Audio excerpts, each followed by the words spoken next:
His enduring love for horse racing started at a young age, with a bet on flour bag, placed on behalf of his father.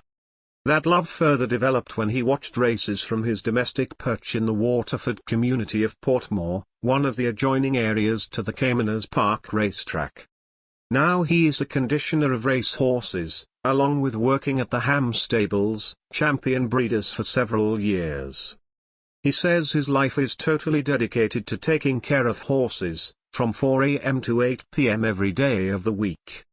He is Alford Brown, known to most as Big Al. Brown reveals his intriguing story with QuickGallop.com and its YouTube channel, The Quick Galloper. Trainer Al Brown, where did it all start for you? How did you get involved in horse racing? Well, fortunately and unfortunately, I got in racing through my dad. 1982, I remember I asked him for a pair of shoes to go to school. I was attending Ulmer's at the time. And he gave me $20 and said, go and buy a horse named Flowerbag, and you'll buy many shoes. Well, fortunately, Flowerbag won, and I got a lot of money, because $320 in 1982 was a lot of money.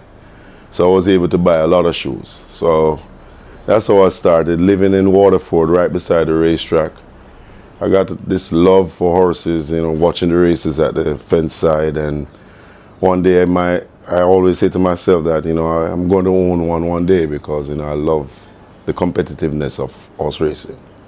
So that's basically how I got started, and I got in depth into horse racing when I met Dwight Chen in 2001. 2001 I met Dwight Chen, and you know, I was around him till I became his assistant, and you know, I left for a while and then came back and started his assistance around him again in 2010, and I became a trainer in 2017. December 22nd, 2017, I got my trainer's license and started from there. Yeah, I'm going to take you back a little bit, because I'm intrigued by this Flowerbag incident on your father. Was he just a regular punter, or he was more involved with My dad was involved in racing around a trainer named Marty Aaron.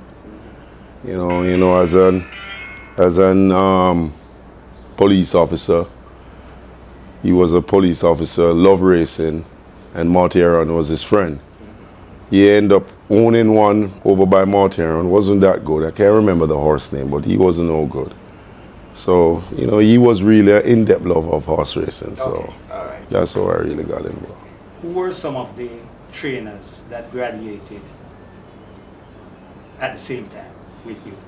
Donovan Russell, Anthony Dixon, Byron Davis, Edward Stanberry, Carlos Leong, Kibisha Lickle, Keisha Lawrence, Ryan Williams, Orville Johnson. It was what, 20 of us? Sean Williams. Pretty. What's the journey been so far for you? From 2017 till now, what, 6 years? Going on 6 years? Yeah, it has its up and down, to be honest with you. I've had my fair shares of success. I wish if I could turn a lot of those seconds into wins, but, you know, at least earning, you know, I prepare the horses, and, you know, the number one thing is to win, but unfortunately you can't win them all. So sometimes I'll be second, third, but I've had, so far, I think my total wins since I've been training is 75 wins with about 90-something seconds and a couple thirds, but I'm pretty grateful for the achievement so far with the small string that I have, because I've never had no more than 16 horses per season, so I'm pretty grateful for the success that I have so far. That's not bad for such a small string. Who was the first winner? My first winner was a horse named Coded Secret. August 28, 2018. That was my first winner, ridden by O'Neill Beckford, owned by a guy named Everton Rose, who gave me that opportunity to get off the mark, because when I started, I got some beaten there. I got some nose, some teeth, some shortest of margins you can ever imagine. But, you know, it was for me to really understand what racing was all about, and, you know, you gotta come good to win. Right. So, you know, I learned from there. So after all those disappointments and those near misses, what was that feeling like in that October 2018 when you won the first?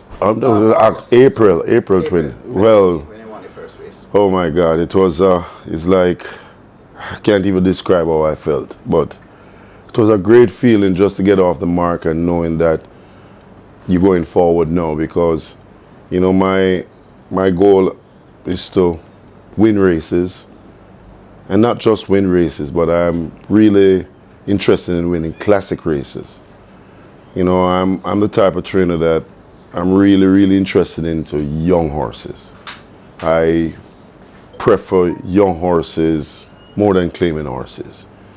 You know, it's always a good thing to know you have a horse from baby stage and you school it to the best ability that you know and bring it to the wicket and see the success. So I enjoy doing that very much. And as a matter of fact, by me also being a manager at the farm and growing up these horses from their baby stage, I really get this close attachment to that feeling. And which farm is this you're speaking about? I'm Stables. How has that helped you in terms of your aspirations and where you want to go? Being manager here. Wow. Being manager here is one of the greatest opportunities for anyone, because it's the opportunity for you to learn, number one, about horses. You get it here. The opportunity for you to obtain a decent horse, you get it here. And the opportunity to be around Mr. Fiani, to learn about races, you get it here. So the whole package is right here. So it's the best opportunity for anyone. In the horses that you have right now, how many young horses do you have, and your outlook on them? Well, right now I have 3 2-year-olds and 5 3-year-olds. And out of the 5 3-year-olds, well, I debuted one the other day from Sheer to Bend that I really have a lot of hope for him. You know, he's a little bit behind the 8 ball, but, you know, I'll be patient with him and take my time and see if I can get him to the point that I really want him to. I have a feeling that I have a little, you know, hopes in her. I'm about to debut her soon, so I'll see what she's about. And have a colt that I have very high hopes in. He got a setback, but I have very high hopes in him. So I'm just keeping my fingers crossed and see what happens. The 2-year-olds, they're taking their time coming on.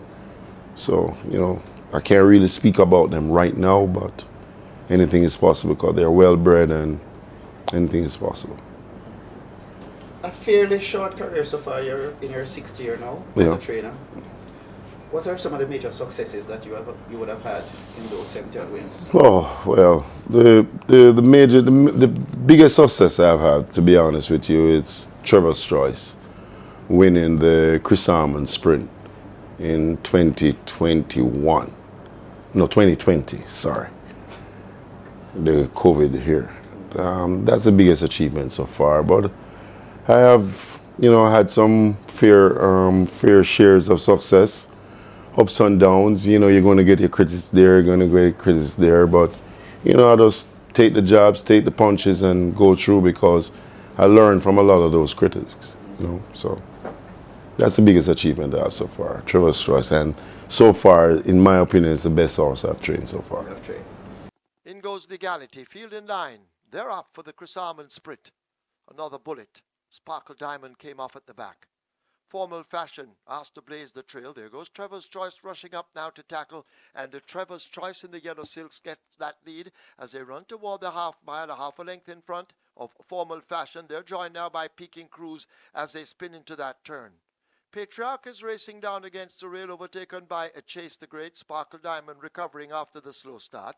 Further back to Legality in the orange sleeves. Truly Amazing making ground right on the rail. Dunrobin just in behind them. Another Bullet races a length down. Juke the Grey asked to make ground, and the Drummer Boy is last. They're into the lane. In the Christopher Chris Armand Sprint Trophy, they've left the quarter pole behind, and Peking Cruise snatches the lead. Trevor's Choice is on the rail. Here is Chase the Great now asked to close in on them. Formal Fashion right there in fourth spot, but down the stretch with a furlong to run, and Trevor's Choice accelerates on the rail and grabs that lead. Peking Cruise in the center. Chase the Great now beginning to fly late. Trevor's Choice darting to the right, but just gets there to win the Christopher Chris Armand Trophy over Chase the Great. Peking Cruise close between Formal Fashion and Truly Amazing. Chase the Great now beginning to fly late. Trevor's Choice darting.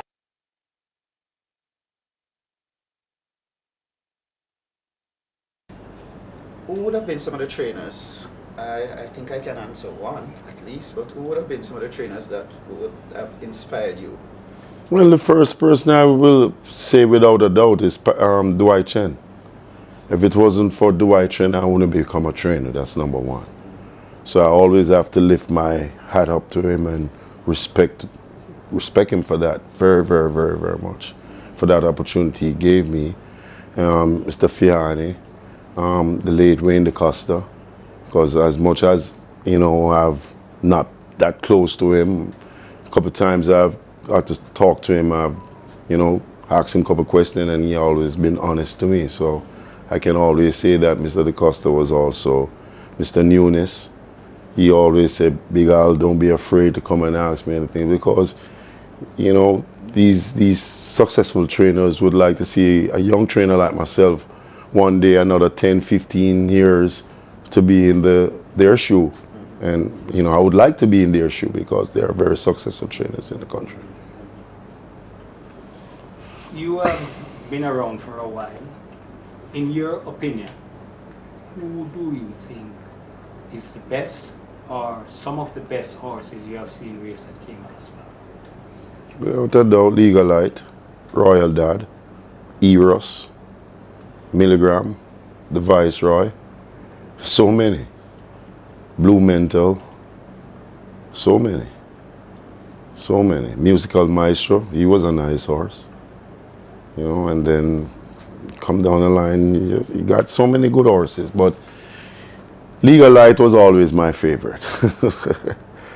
And then here comes Eros, because, you know, if people knew the history of Eros, they will understand where I'm coming from, because Eros never ran a day in his life a sound animal yet and did what he did.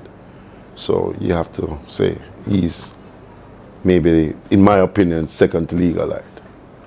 And likewise, jockeys? Fana, that's my jockey. Bimbo, Georgia Sang, Charlie, Trevor Simpson, Joe Buchanan, Hubert Barkley. And then now you have these younger generation, now you have to say Anthony Thomas, for sure. Tevin Foster, Ryan Lewis. Those two guys are riding like they're possessed, you know. You have very good riders out there. Linton Stedman, very good rider. I just hope one day he will get upset with himself and just start losing some weight, and then he's going to kill them at the track. And I tell him that in his face, and I'm talking that over an interview because it's the truth. He's one of the better riders at the track, but because of his weight issues, you know, a lot of trainers kind of stay away from him, but trust me, he can ride. Being here as manager at Ham Stables, how do you balance running the farm and your job as a trainer? It's rough at times, but fortunately for me, I'm a loner, so to speak. You know, I live by myself. I don't have a woman to answer to where I'm going or where I'm not going. So my days start 4 o'clock every morning, Sunday to Sunday. I leave home by 4:30, reach the track, anywhere between 4:30 and 5, because, you know, I'm like 5 minutes away from the track where I live at. And, you know, my mornings start at the stables, walk the barn, check who eats, who didn't eat properly, get everybody ready for exercise. So the exercise track open at 5 o'clock in the mornings. I do my work up till 7:30, go back to the stable, do some final touches and leave there by any time between 8 and 8:30 to come to the farm, work here from that time until 4 o'clock in the evenings. Then when I leave here, I go back to the stables, and I sometimes leave the stables 7, 8, 9 o'clock at nights. So it's a every day. full day for you. Every day. Every day. And you enjoy every minute of it, trainer? Yes, I do. Every day. Every day. I don't party. I don't go anywhere. It's between my home, the track, the farm. That's my life. So that's why I don't even run around with no woman like that, because a woman can never deal with that. I do have, but that person do understand, and thank God she do. Who would have been some of the people you want to, thank for helping you along the journey so far? Well, first, Dwight Chen. I cannot stop bigging up Dwight Chen. If it wasn't for Mr. Chen, none of this would happen. None of this. So I have to put him on top list. And second to that, Mr. Fiani. You understand? I have to always, lift my hat up to those two individuals. And then afterwards, Mr. Trevor Dunkley Sr., who gave me my first opportunity of training a horse, Happy Lee. And I'll never forget Mr. Dunkley for that. And I will always thank him. Always thank Mr. Dunkley for that. And the other owners, Mr. Barrington Daly, who gave me the fullest support as a young trainer. I also have to lift my hat up to him also. And the rest of the owners who came along and helped me with my success so far. But I have to put Mr. Chen on the top of the list, because if it wasn't for him, none of this would have started. And may I add, on behalf of the racing public, your father, because I have been for that for about under $20. Oh God, I wouldn't even look at racehorse, Having in racing, eh? I wouldn't even look at racehorse. Yeah, my mother didn't like it, but hey, she understood after a while. And a final word to our viewers and your fans in terms of what they can expect of trainer Al Brown going forward. Honesty and the best of my ability. A lot of people out there think that I am one of those dishonest trainers, but I'm really not. To be honest with you, most of the times when I put my animals out there, I'm trying to win. I'm not a gambler. I don't even know how to gamble. I'm one of the worst gamblers you can think of. So I don't even go into that part. I don't have none of those associated with gambling and pulling up horses or doing anything derogative or anything unfair. It's just unfortunately, things happen behind your back at times, and maybe that's what I need going forward to be on top of, better secure my stable, better secure my staff, and better secure my animals. But, me, I'm always trying to win, because my stable run off earnings. I don't have anybody that I'm collecting handouts from. I try not to go that that route at any time. I didn't learn that. Mr. Chen don't know nothing about that, and I learned under his regime. So I don't know nothing about that. A lot of people think that, boy, a lot of time them horses, them run, sell favorite, and them lose, I'm pulling up the horses. Nah. You want to win more than I want to win more than anything. You understand me? And winning is the key. Winning is what makes my stable function. If I am not winning or earning, my stable will not function. So going forward, I just want to produce the winners.